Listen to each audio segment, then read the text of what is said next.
नमस्कार। साहित्य तक के बुक कैफ़े की एक दिन एक किताब में मैं जयप्रकाश पांडे आपका स्वागत करता हूँ। आज शुक्रवार है और वादे के मुताबिक मैं एक कविता संग्रह के साथ उपस्थित हूँ। यह कविता संग्रह इसलिए भी खास है कि इसके रचनाकार हैं विनोद कुमार शुक्ल। संग्रह का नाम है अतिरिक्त नहीं। विनोद कुमार शुक्ल किसी परिचय के मोहताज नहीं हैं। हमारे दौर के जाने माने कवि, कथाकार हैं।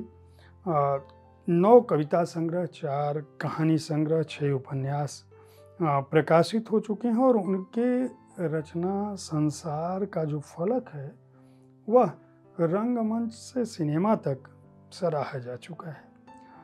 बहुत सारे पुरस्कार राष्ट्रीय अंतर्राष्ट्रीय उनको मिल चुके हैं और उनकी कविताओं का अपना एक अलग स्वर है।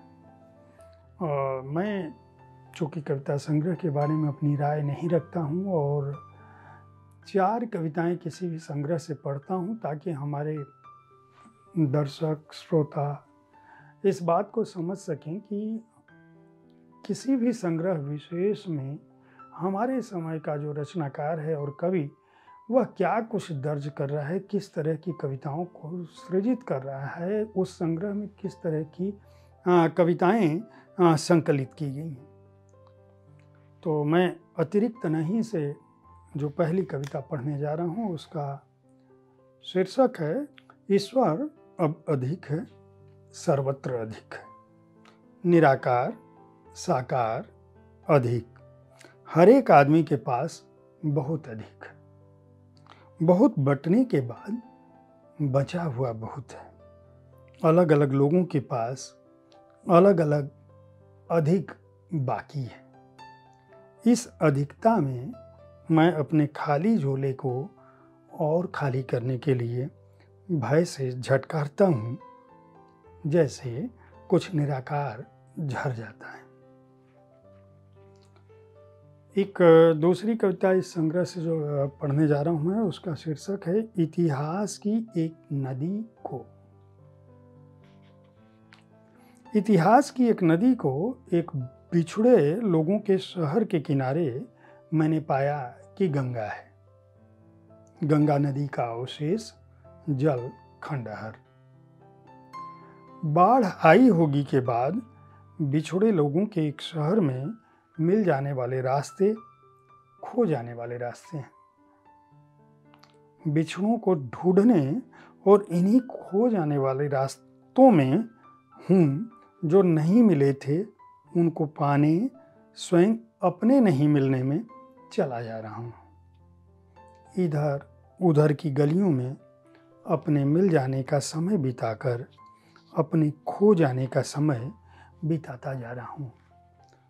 इस समय चिल्लाकर मैं कह रहा हूँ कि उस समय तक सुनाई दे, मुझे ढूंढना मत। एक तीसरी कविता में पढ़ रहा हूँ मंदिर नया था, जिसका शीर्षक है मंदिर नया था जब चट्टान नहीं थी, तब तराशा नया था और निर्माण के चलते शताब्दी के बाद शताब्दी नहीं थी। एक दिन नया था और प्रत्येक दिन वह तब से आ चुका था और वह तब से अकेली नहीं थी और तभी से अपने आ चुकने के बाद पट की ओर निहारते दोनों स्थापित एक दूसरे की प्रतीक्षा के देवी देवता थे। प्रत्येक दिन के बाद एक दिन मंदिर का प्राचीन होना हुआ, तब प्राचीन होना नया था और प्राचीन होना हमेशा नया था। और एक चौथी रचना जो मैं इस संग्रह से पढ़ रहा हूँ उसका शीर्षक है उछलती कूदती। 3 भागों में जो यह संग्रह बटा हुआ है उसमें हर भाग से मैंने पहले भाग से 2 कविताएं सुनाई हैं, दूसरे से 1 और ये तीसरे भाग से जो कविता सुना रहा हूँ उसका शीर्षक उछलती कूदती है। उछलती कूदती आई लड़की को फ्रॉक छोड़कर साड़ी पहनने के लिए कहा गया तो वह दौड़ते हुए लगातार आड़ में होने लगी। पहले एक पेड़ की आड़ हुई तो पेड़ कट गया, जंगल की आड़ में हुई तो जंगल कट गया। धान के खेतों के अंदर घुसकर धान की आड़ में हुई। धान कट जाने के बाद तालाब में कूदकर पानी की आड़ में हुई।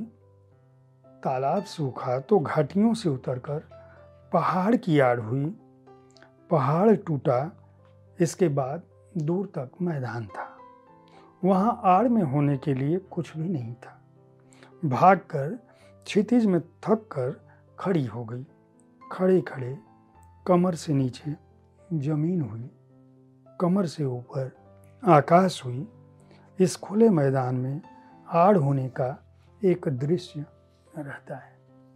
आप समझ सकते हैं कि प्रकृति, पर्यावरण और स्त्री की स्थितियों पर किस तरह का मार्मिक आख्यान विनोद कुमार शुक्ल अपनी इस छोटी सी रचना में दर्ज कर रहे हैं। हमारे समय के इस महत्वपूर्ण कवि के इस संग्रह को अगर आपको पढ़ना हो तो हिंद युग ने प्रकाशित किया है। इसका नाम अतिरिक्त नहीं है।